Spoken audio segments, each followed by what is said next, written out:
the United States.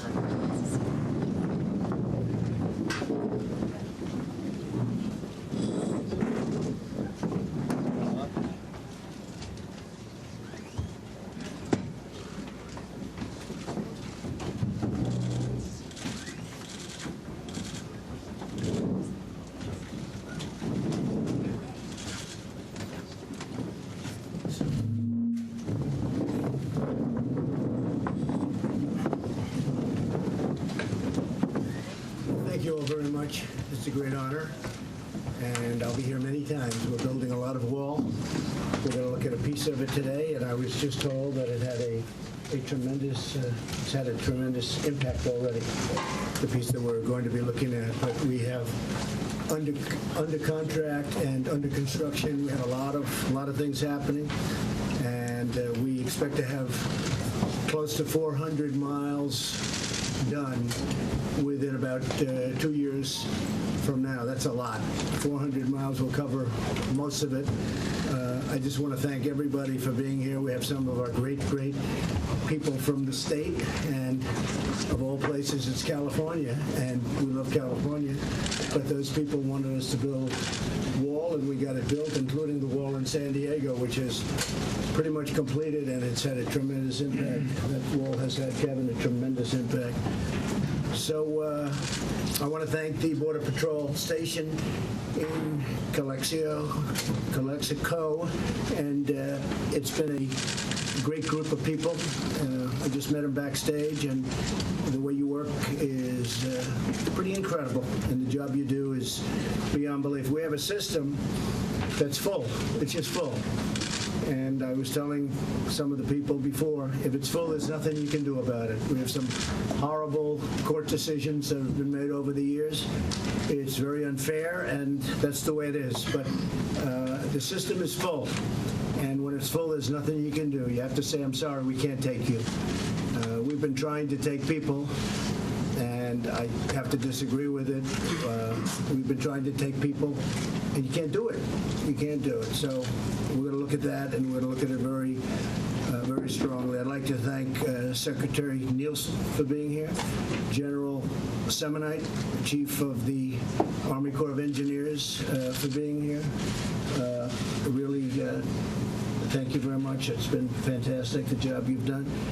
And you're going to be speaking later on and explaining exactly what's happening with the wall and how much. In fact, we're going to be doing some of it now, I think. Probably a better time to do it. Commissioner Kevin McAleenan of our group, we have spent a lot of time together, and Kevin, you're doing a great job, and thank you very much for being here. Appreciate it. California Assemblywoman Melissa Melendez, we appreciate very much, Melissa. Thank you very much. I appreciate it. National Border Patrol Council President Brandon Judd, been a friend of mine for a long time, and making a lot of progress, Brandon. I'll tell you, we're really making progress in letting people know that this is an absolute emergency. I see that some of our biggest opponents over the last 2 days have said, you know what, it really is an emergency. They can't believe what's happening. And part of it is because of the fact that the country is doing so well. And part of it's just a scam. People want to come in, and they shouldn't be coming in. They shouldn't be coming in. And there are people that are causing problems, and gang members and lots of others. And we're getting them out. We're stopping them for the most part, but we're getting them out when they do get in. And nobody's done the job we've done. National Border Patrol Council President, so I want to thank you very much. You've been fantastic. And several members of law enforcement. I want to also thank Leader Kevin McCarthy, came in from Washington with us today. He's been an amazing leader. The relationship is the best we've ever had, I think, as Republicans. The unification, the unified nature of what we're doing has been really something very special, and I want to thank Kevin very much. You're doing a fantastic job. I appreciate it. And I think you and your group are going to be leading the charge in getting rid of some of these horrible loopholes that everybody knows is pretty bad, whether it's catch and release or whether it's a visa lottery. So many of them. Chain migration is a total disaster. The asylum laws are broken. They're totally broken. And look, look, I inherited this stuff, and we're going to get it fixed. We have to. So, Kevin, I appreciate you being here, and I appreciate you leading the charge. I also want to state that there is indeed an emergency on our southern border. It's been loud and clear. We're in court, and a lot of people aren't even bringing too many of the suits anymore. A lot of people are going to bring the suit. It's pretty hard for them to say there's not an emergency. We have a big emergency at our southern border. The United States had more than 70,000 illegal migrants rush our border. They rush our border, and we have military, and these are great military people. These are people that are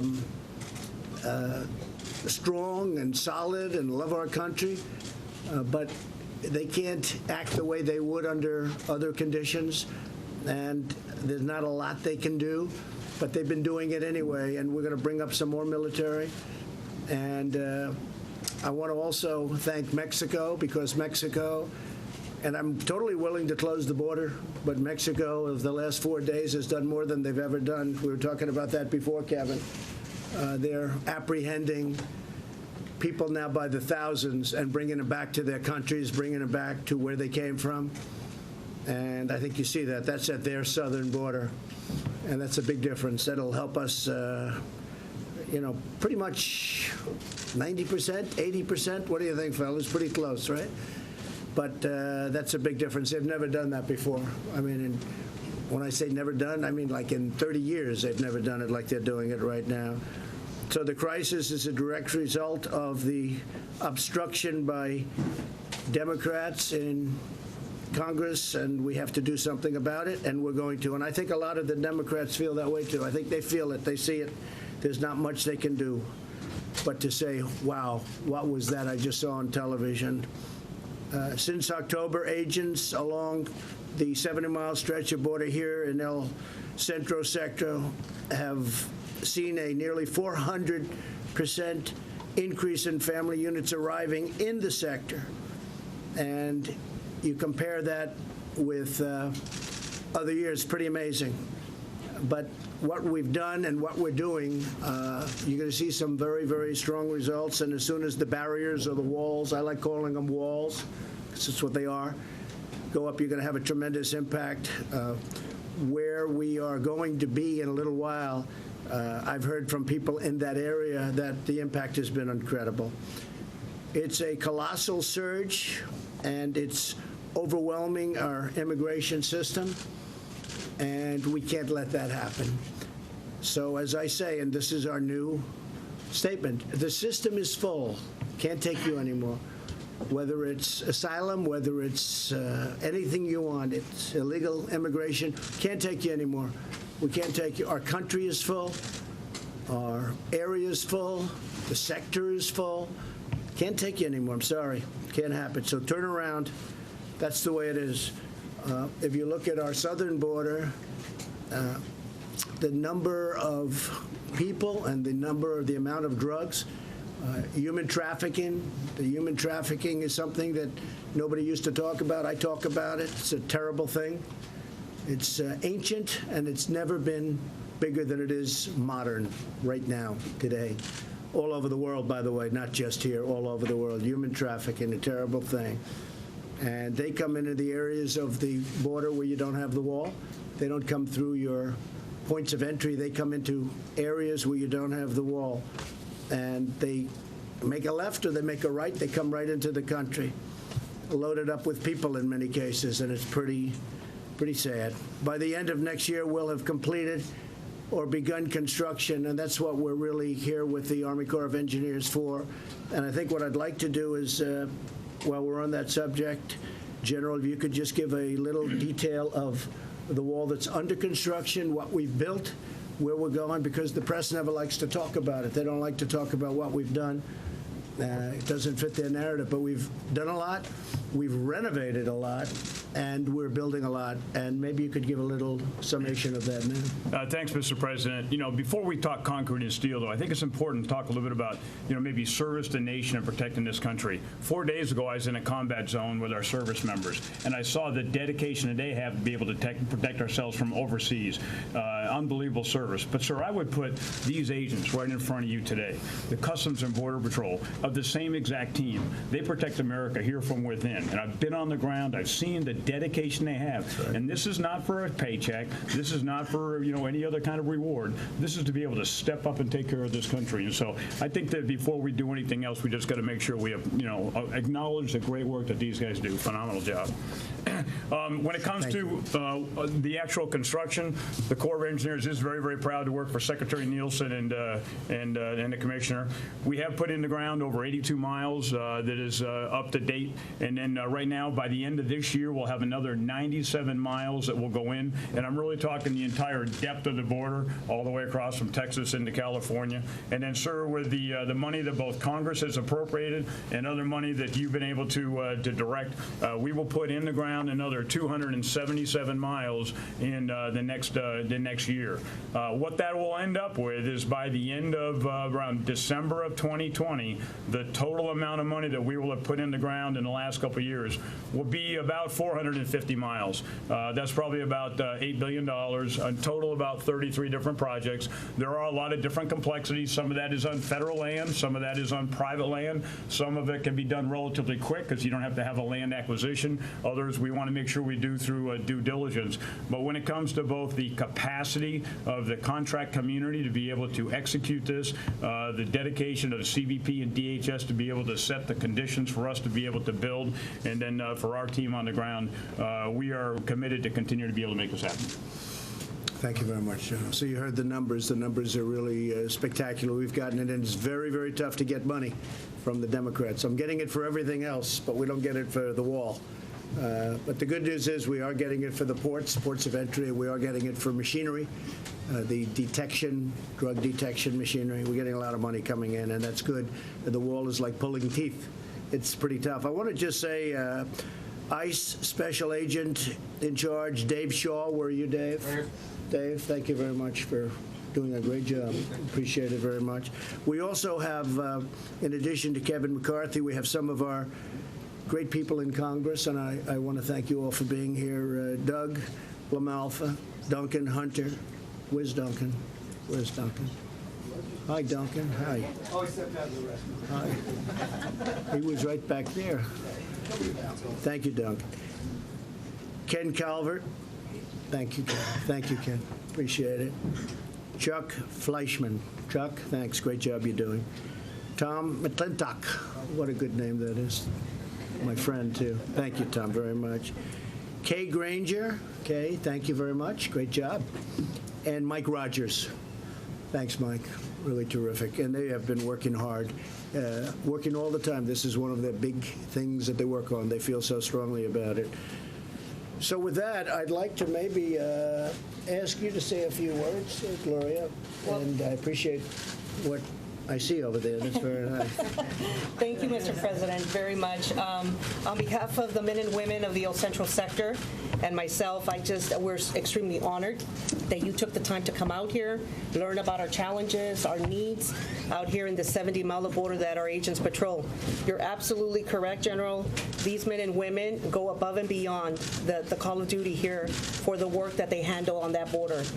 We are part of several other sectors on the southern border that are overwhelmed.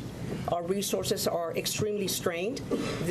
We are not prepared to deal with the amount of people, family units and children, and now organized caravans that are coming across this border today. Our agents are being stretched in so many different directions. I am truly proud of every single one of them because they do so much to protect this country, and they continue with the processing and enduring the callous actions of these smugglers. Here in this sector, just this year, fiscal year 19, we have identified 193 fake families, people who are just teaming up kids with them to come through because they know that they can get a court date later and be able to get released into the community. So those are the challenges that the agents are dealing with, but they're out there, they're trying to investigate as much as they can to get it done. We touched on the wall. And, you know, we're very fortunate here in the El Centro sector. We have about 58 miles of border barrier. Most of it is old. It's ineffective for us nowadays. It's over 20 years old. And for groups that come over, it's very easily for them to cross. So fortunately, with your approval, last year, we were able to construct with the help of DOD. By the way, DOD, phenomenal. Good. Phenomenal support that we've been receiving from the Department of Defense. Without their support, we wouldn't be as efficient as we are operationally, because they are here providing us that support from the behind the scenes. Right now, we have 37 Marines out there monitoring cameras for us. So those are 37 Border Patrol agents that don't have to be doing that duty because they're on the front line. But one of the things I wanted to bring up was that border wall was constructed in 8 months, from February to October. As soon as it was completed, we started measuring and we started monitoring its effectiveness. So for the first quarter of FY19, we have had many efficiencies noted. For example, illegal entries in general, they decreased by 75%. Central American people that used to get arrested right through that area decreased by 86%. Indian nationals, this sector was leading the country with Indian national apprehensions for like 2 or 3 years. The wall goes up, it drops by 56%. The use of force incidents, which are more important to me than anything, because it's assaults and incidents that directly affect our Border Patrol agents doing the job on the border, they drop by 65% in those 2 miles of 30-foot border wall. So the border wall works for us. For Border Patrol agents, a border wall system is what works. We need the border barrier. We need to provide the requirements that meet our need. In this case for us, it's 30 feet high. That's what we asked for, and that's what was provided. So thank you. On behalf of the Border Patrol here for allowing us to have that. Thank you. Very much appreciated.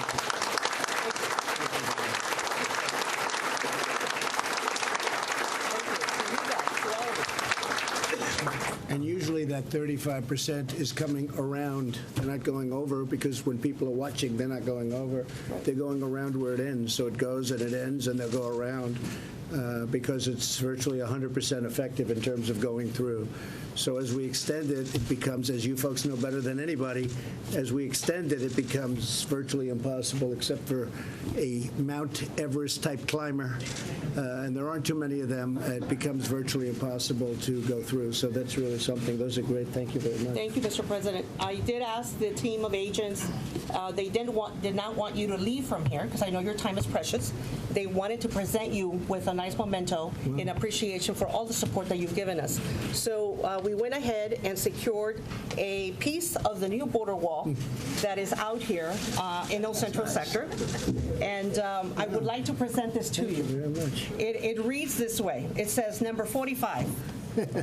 Mr. President, the agents and employees of the U.S. Border Patrol, El Centro sector, are the tip of the spear, proudly defending America's borders. In recognition of your commitment and unwavering support for the men and women on the front lines and the border security mission of the United States, we would like to present you with this piece of the first 30-foot border wall installed along the United States border with Mexico. Honor first, United States Border Patrol, El Centro sector, April 5th, 2019. Thank you. So thank you very much.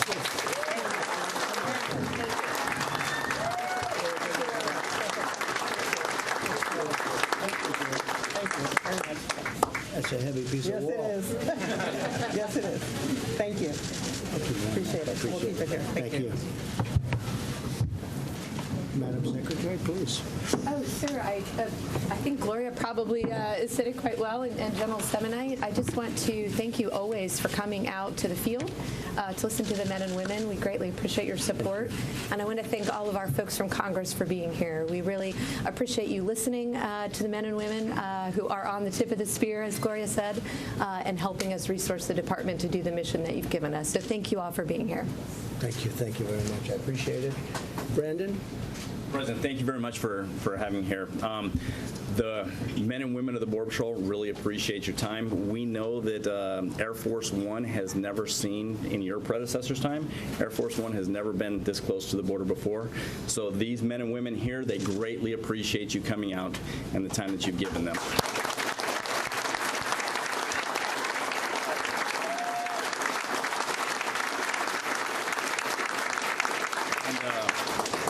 By the way, I didn't think Secret Service was supposed to let guns in the room. What's up with that? We trust him, I think.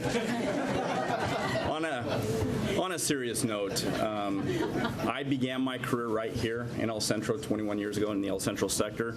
I work with people like Butch Malden, Pat Whipple, Mario Campos, Mike Matzke. We worked pre-wall, post-wall. We've seen what happens when walls are built. We've seen how illegal immigration is driven low. When we build those physical barriers, people say that it's archaic. People say that they don't work, but in reality, and what Chief Chavez just explained, those walls do in fact work. Frankly, and I appreciate the congressmen that are here because I know that they support your agenda. But for those congressmen that want to be obstructionists, I say, if they're not going to be part of the solution, at least get out of your way. Let your administration do what needs to be done to get the border secure. And with that, I'll turn it back. Well, I just want to thank you. You've been an incredible representative of your men and women, I can tell you that. He's constantly getting us to do what's right, and Chris and so many others. You guys are fantastic, and I appreciate it. Even from before I started, they were calling. They want to see it happen, and it's happening, and I want to just thank you very much. When you talk about previous administration, so we have a stretch along the Rio Grande where, and you people know exactly where I'm talking about. It's about 38 miles. Done by actually both previous administrations. It was sort of done as a combination of one going into the other. And it's a wall, not a good-looking wall. It's a wall. It's got 36 doors in it, big doors, very big doors. And they never put the doors on. So it's 38 miles with 36 doors that you can drive a truck through. There's only one problem. They never put the doors on it. So we're putting the doors on it, or even better, maybe not putting any doors. I said maybe you do it without the doors, because putting the doors on costs more than the property is worth. I'd rather give the money for the property and just say bye-bye or sell it to somebody on the other side. But, I mean, literally putting the doors on costs more money. I said, what's the property worth on the other side? Much less than the doors. These are doors with the hydraulic. They need hydraulic because they're so heavy, which is ridiculous in itself. But so that's the kind of thinking that went into this. So now we're filling up those big gaping wounds in this wall, and it's going to have a big effect, and we're adding to it very substantially in that area, the Rio Grande area. And you know exactly the area I'm talking about, right? You never saw anything like that. He said, I've never seen this one before. A wall and big holes in it. So a lot of good things are happening. Would you like to say a few words, please? Thank you, Mr. President. Welcome to California. Margaret Mims, Sheriff of Fresno, Yes. California. And thank you for your personal attention to the very important issue of border security. You know, I talk to local law enforcement across our nation, and always the number one issue is border security when we talk about our issues. An uncontrolled, unsecure border directly affects our local communities, and without a secure border, transnational gangs, human traffickers, and drug cartels will take advantage of any opportunity to exploit our current border crisis to further their criminal behavior in our local communities. We've experienced this firsthand.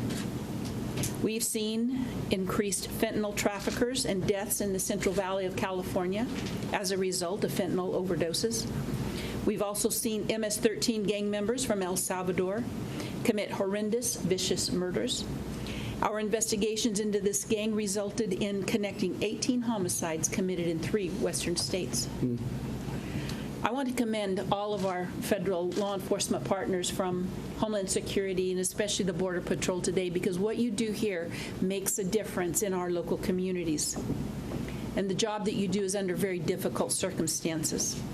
Mr. President, there is a border crisis, and this crisis does not stay at the border. It trickles into our local communities, stretching the resources of local agencies. We must do everything we can to protect our communities from this threat. Border security is more important now than ever. Thank you. Thank you very much, and you're right about that. It goes into Iowa and Idaho and New Hampshire, and it's not the border. It's the border, and then they come in, and you end up in places that you would never think of the kind of crime that we see, and it comes right through this border. It starts right here. That's why if we stop them at the southern border of Mexico, which right now Mexico is doing, that would be a fantastic thing, and I think that's happening. I think it's never been before. Nobody's ever seen anything like it. All of a sudden, Mexico's doing terrifically. They have to, because you've all seen, and I don't want to do this, but it would be a very profitable situation. We're going to have to tariff the cars coming in from Mexico to the United States. And if that doesn't work, which it will, we'll close the border. Somebody said it will take a year. No, it won't take a year. It'll take a day. They wrote, a lot of fake news. I said in a year. Well, the tariffs will work, number one, but what will really work is the closing of the border. We hope we don't have to do that, but I'll do it because ultimately the security of our nation is the most important thing. And we're not even talking about the drugs, a massive amount of drugs that pours through. And it would have a tremendous impact. And we're going to be working on that. And we've been working on that. We've done a tremendous job on drugs coming into the country. If you look at some of the numbers, we're having a news conference next week at the White House on the impact that we've had between opioid and all of the other problems we have with drugs. Different drugs than we had 10, 15, 20 years ago, much different, but also the drugs coming in through the border. We've had a great impact. Joseph, would you like to say a few words? Looks like he's in good shape, this guy. Charles, you want to give the presentation? Yeah, sure. Thank you very much. Good. Mr. President, good afternoon. Thank you. Thank you for coming here to CALEXICO Station. We're happy to have you. Thank you. I'd like to talk to you a little bit about the border wall and what it's done for us here and the activity levels. And when I talk about activity levels, I'm not just referencing the illegal apprehensions or the illegal entries. I'm also talking about things like assaults, uses of force, manpower deployments, and statistics related to OTMs other than Mexicans, and also family units. Now, immediately, like you said, we saw some incredible results from the border wall. We saw a 75% decrease in the first quarter of fiscal year 19 in illegal entries, 65% decrease in assaults and uses of force. Prior to that, prior to the construction, we were number one in the nation in uses of force and number two in the nation in assaults. So that's been huge for us. Prior to the construction of the wall, we had after the construction of the wall, we had an 86% decrease in illegal aliens from the Northern Triangle countries, Guatemala, Honduras, and El Salvador. We also saw that we were able to decrease 38% of our manpower in those areas and deploy them to other parts of the border so that they could be more effective out there. We have apprehended aliens from 40 different unique countries across the globe. Now, in support of the border wall, when you move to other parts of the border where the fence is less effective, we'll speak about downtown Calexico, for instance. We have a older, much less effective picket-style fence, much shorter, 15 feet. Luckily, we were able to bolster that infrastructure with concertina wire in early December. Right. The DOD helped with that. Very effective. Very effective. 53% decrease in illegal entries after the concertina wire was deployed. We also had some unintended consequences. We saw a 228% increase in fence breaches due to the inferiority of the fence in that area. These fence breaches have cost us $317,000 so far to repair, and they keep going.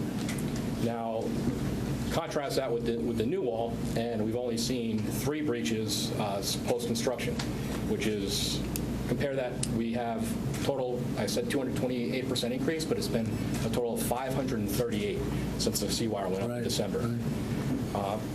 These breaches, though, they don't just represent the ease in which that aliens can enter the United States, they also represent a significant challenge and security and safety challenge to our border patrol agents on the lines. We saw a 143% increase in the assaults against our agents in this area with the breaches. A couple of months ago, an agent was responding to a breach where several illegal aliens had already pushed through the border. He was struck in the back of the neck with a rock and required hospitalization. Just last month, a female agent was monitoring cross-border traffic when an illegal alien, a self-admitted gang member, with a rusted lawnmower blade in his hand, threw it through the agent's closed window. Luckily, she saw the assailant out of the corner of her eye as he was coming at her, and she was able to actually put up her left hand and block that lawnmower blade from hitting her in the face, but she did sustain injuries to her arm. So it's a significant challenge to us. I referenced the OTM and family unit statistics earlier. The stretch of border now, where specifically in the CALEXICO station where we see all of those aliens, just happens to be where we have the oldest, most outdated infrastructure in the sector. It's the old, what we call the landing mat style fence. 90% of all the OTMs and family units that enter in in CALEXICO station enter through that area. It represents a 77% increase over the same time last year. Mr. President, at the end of the day, walls work, infrastructure works. We need more wall, we need more manpower, and we need more technology.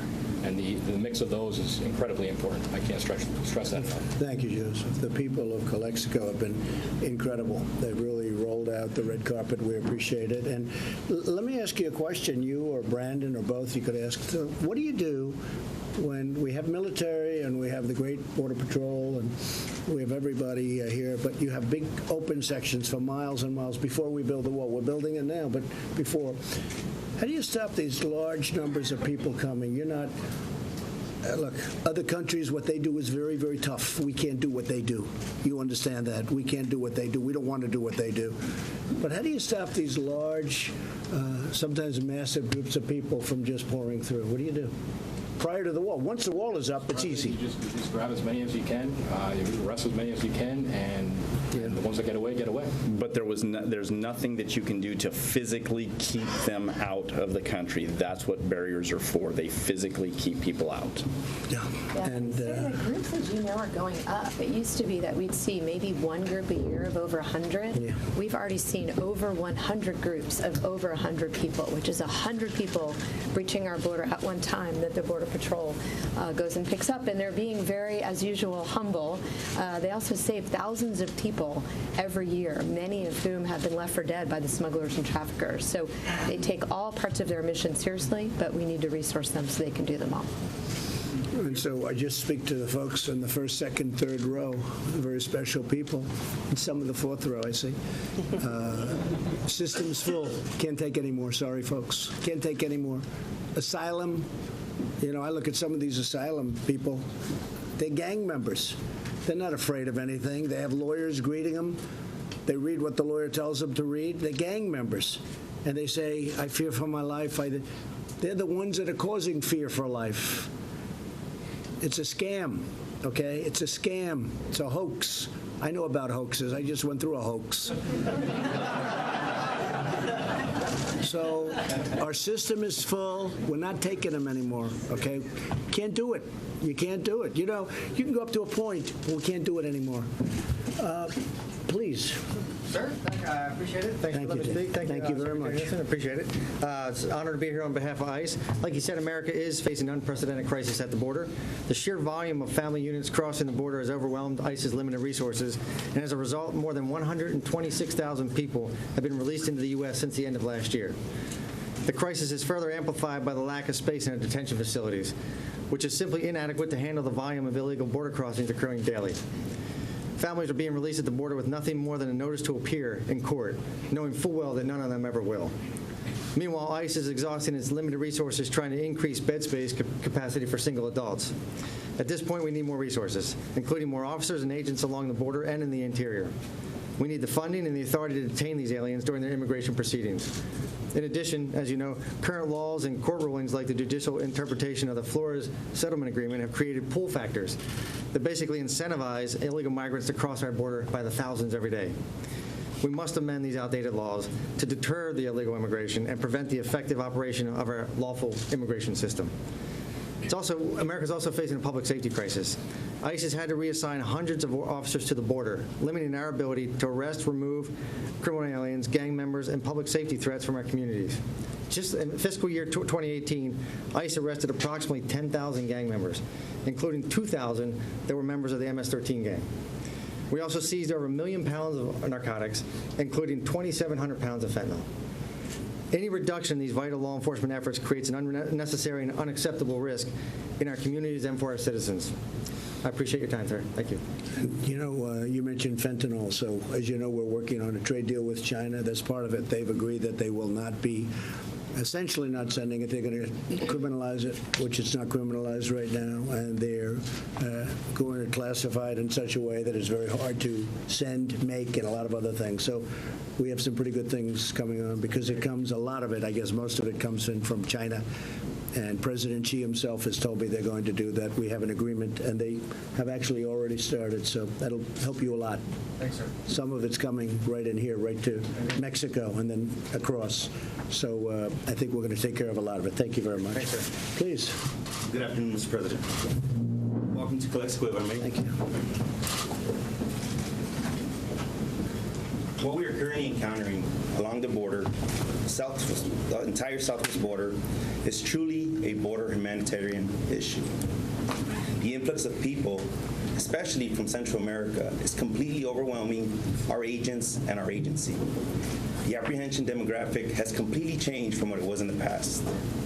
In previous years, the majority of our arrests were from people from Mexico. Now those arrests are from Central America, especially with the threat that we have now of organized caravans coming to our borders and bringing thousands of people. Mr. President, now the majority of our agents are assigned to transportation duties, processing duties, and hospital watch. Here at All Central Sector, that is with a workforce that is approximately 300 agents below the allowed amount. To put things into perspective, approximately 60 agents per day are assigned to these duties. If you look over here, that can go to the preparation of the food, the caring of the unaccompanied children, and the helping the family units. Those are 60 agents that can and should be patrolling our border. That affects our national security. As previously stated, our Central Sector has seen an increase of 400% of family unit apprehensions. That's 400%. We've seen an increase of 24% in the apprehensions of unaccompanied children. What we're seeing is minors being exploited and being implanted into these fake family units. Transnational criminal organizations are coaching these families and even providing them with fraudulent documents to assist them with their claim. Very recently here in our Central Sector, through an operation, we were able to rescue 6 minors that had been implanted into these fake family units. What's even more concerning is these children range from a 9-month-old infant to a 14-year-old. Something that's also that we're beginning to see are Mexican nationals claiming that they are from Central America in an attempt to exploit these loopholes and these old, outdated immigration laws. Mr. President, we are in daily communication with consulates from all over the world in an attempt to verify these family unit claims. This task is nearly impossible because we don't have the resources or just the logistics of what it takes to help us. This is complete crisis. We need your assistance. We need additional agents. We need resources. We are completely overwhelmed as agents and as an agency. Thank you for your assistance. Okay, good, and we'll take care of it. And I agree with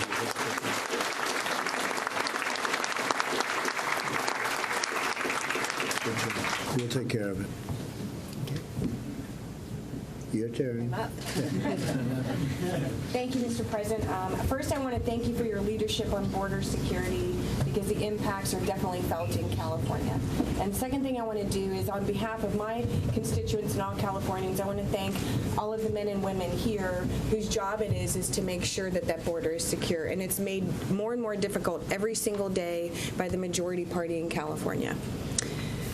As you recall, Governor Brown, when he was in office, he reluctantly allowed National Guard troops to go down to the border to assist. That's true. And then Governor Newsom got into office, and he very quickly said, no more National Guard troops down at the border. We don't want to assist. That comes from the fact that the Democrats in California decided that California would be a sanctuary state. That if you're an illegal immigrant and you want to come into the United States, California is the place that you want to come. We are going to roll out the red carpet. That causes a strain not only on our taxpayers, not only on law enforcement, not only on our schools. I mean, it is across the board. It is felt everywhere. And by the way, it makes it much tougher for everybody. I mean, That's they right. pour into these areas that sanctuary cities are a disaster, and they pour in, and a lot of the places in California, they don't want to be sanctuary cities. No, They're actually they don't. asking not to be a sanctuary city, which is We had a pretty lot of incredible. cities across California. Absolutely. A lot of people go to their city councils and demand that their city councils state for the record that they would not become right. a sanctuary city, of which it didn't work because the legislature said, no, we're going to become a sanctuary state. So we have the issue of drugs, which everyone here has spoken about. I don't need to add on to that. I think we're very clear on the problems with the drugs, and we're very clear on the financial burden that this places on this country and on this state. But when everyone else in the world wants to say this is not a crisis, what I would say to them is Obama's secretary, just I think last week, Jay Johnson said he cannot imagine how these agents are managing the border and that it is a crisis. So if Jay Johnson can acknowledge it, I would hope that Democrats across this country could acknowledge it as well. Because what is happening is Democrats are saying they want to take our border and change it from a border into a crosswalk. And we cannot have that. Well, Jay Johnson was great. He a very strong statement. And Mr. Morgan, too, who worked for President Obama, said this is a problem, has been, not just now. I mean, this has been going on. I think probably the economy and a lot of other things have brought him up even more. We've had some very bad court decisions. The Flores decision is a disaster, I have to tell you. Judge Flores, whoever you may be, that decision is a disaster for our country. A disaster, and we're working on that. But I just want to thank you. Great job you're doing. Really appreciate it. We're going to get it taken care of. It's all going to come together. Thank you. Kevin, please. Just very quickly, Mr. President, just want to echo Secretary Nielsen, Chief Chavez, thank you for coming down to see us, to listen to our men and women, talk about the progress we're making, and you'll see that with the resources that you've supported for the border, with General Semonite's team's assistance. That wall is formidable. It's making an impact in the security of this sector, but we need to continue to work with Congress on improving the laws. As you noted, we need partnership from Mexico on these flows and tackling the criminals that are exploiting these individuals and really the ones that are profiting from this entire cycle. And I just want to thank my men and women who do a tremendous job here every day. Very, very proud of their commitment, even though they're facing extreme challenges, as you've heard. And their central casting. I've never seen a group of people like this. Everyone's in perfect shape. And you're proud of what you do, right? You wouldn't trade places with me for anything. I know that, right? You're smart. Don't do it. Don't do it. You know, Dave, you were mentioning before about, you know, people coming in and they come in and they come in. You don't have to take them in. When your system is packed, when you cannot get another person in, when every one of your detention areas is teeming and you have to let people go into a country that can't take them. Can't take them. We don't have room. We don't have room. That means you can't take them. You don't understand it. I don't think anyone's ever expressed it like that, but I'm expressing it like that. When it's full, it's full. You can't take them. They go back to Mexico, and Mexico will bring them back to their country. Okay?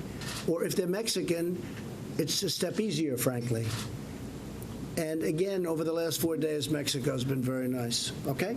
So just because you made a point that was very interesting. But you can't take them, you can't take them. There's nothing you can do. Okay? I'd like to maybe end by having a man who's really been a help, and that's Kevin McCarthy. You can speak on behalf of your great representatives that are here with you. And maybe you could stand up and say a few words, Kevin, because you've been very much at the forefront of this fight, and you love this state very much. Well, thank you, Mr. President. And on behalf of all these members of Congress, we want to thank you. We know you're on the front line.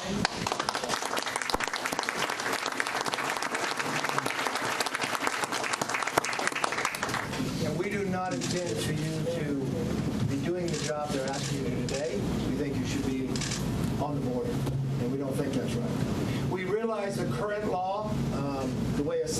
applied, the way the catch and release, does not allow you to do your job correctly. And I don't believe it was the intent of what America intended when they passed these bills out. We want to work bipartisan or any way possible, but we've got to solve this problem. It is a crisis. We know you are being overloaded, but I want you to know that we think it's a top priority. We will work with this president, and we will work with anybody who wants to solve this problem. So thank you very much. Thank you very much. I really appreciate that. Great job. Thank you, Kevin. And, Kevin mentioned catch and release. You catch them and you release them. I'm saying this for them because you people all get it. It's the dumbest thing anyone's ever heard. Maybe I'm trying to figure out which is the word, which is the dumbest. Is it chain migration or is it visa lottery? Pick them out of that. Let's go. You think they're giving us their finest? I don't think so, right? I don't think so. It's crazy. And we have to work with the Democrats and get it over. We have to, look, we need common sense in our country. It's about common sense. This isn't about anything other than common sense. And that's what we need. Now, Gloria's asked me to recognize, and she will recognize, 3 people that she thinks are just outstanding. Please. Thank you, Mr. President, for the opportunity. There are 3 individuals in this audience today that I did not want to miss the opportunity to recognize in your presence. So we have an agent. His name is Cesar Arroyo. Cesar, if you could please stand. Cesar Arroyo was off duty one night with his family. It was his birthday. He was headed to a local restaurant to celebrate that birthday. Well, he witnessed an accident, and the vehicle that was involved in the accident went airborne and fell into an irrigation canal. In the vehicle was a mother and 3 children, and to include an infant in the back seat. Cesar immediately jumped out of his vehicle, ran across the street and into the canal, and started working to save those individuals. All 4 people out of that vehicle were pulled to safety to the canal bank, while others got there to help him and assisted. But it was his actions that truly reflect the character of what a Border Patrol agent is, and I wanted to recognize those actions here today.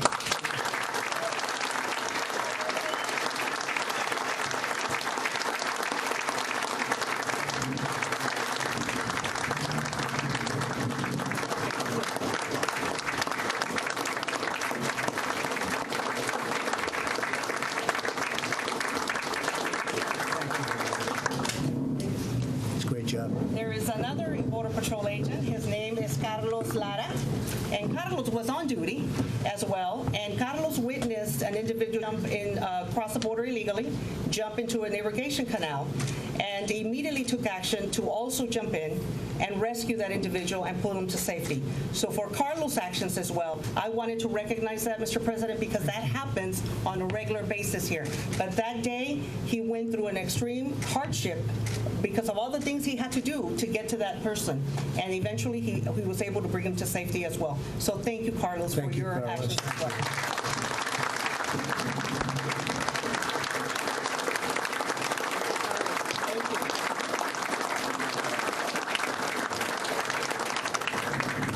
Mr. President, last but not least, we have extraordinary mission support personnel, our civilian workforce, that works tirelessly behind the scenes to get the job done so that these Border Patrol agents are able to get to the front line and get the work done.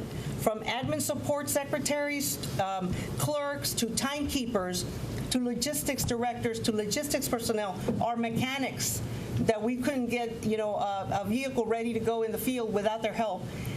We have a young lady here today. Her name is Nubia Avalos, and Ms. Nubia is like our unsung hero behind the scenes, who is constantly delivering excellence in every task that we assign to her.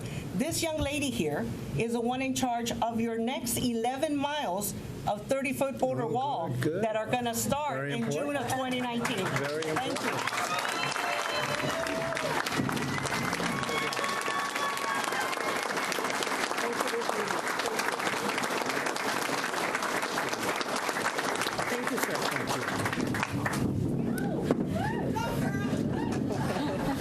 She'll get it done. On time, on budget, maybe under budget, right? Under time, under budget. That's happened too, right? Thank you very much. Congratulations. I just want to thank everybody. We're now going over to look at the new section of wall, and we have a lot of it going up. And again, General, I want to thank you for the job. You really got it together. We have a lot of work under construction, but a lot more is coming in the very, very soon. Money's been transferred. Money's been approved. And that wasn't easy. When you have people that don't want to give you money, that's not so easy. But we know we need it. We had no choice. So I just want to thank you all, and let's go see the wall. Thank you. Thank you very much. You said you want to see asylum reform.